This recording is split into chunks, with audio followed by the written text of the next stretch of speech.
Vai jūs zinājāt, ka izmantojot saules enerģiju var ražot ne tikai zaļo enerģiju, bet arī reducēt ogliskābo gāzi par rūpniecībā vērtīgiem organiskiem produktiem?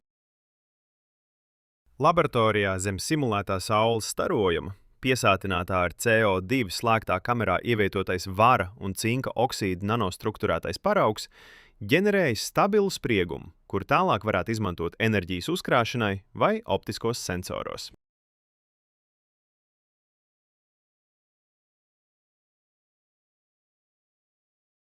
Pēc apstarošanas reakcijas kamerā CO2 tika reducēts par metānu, etilēnu, etānu,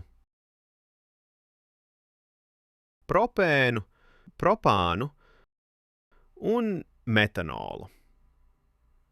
Tādējādi var vienlaicīgi samazināt kaitīgo CO2 emisiju un ražot elektroenerģiju.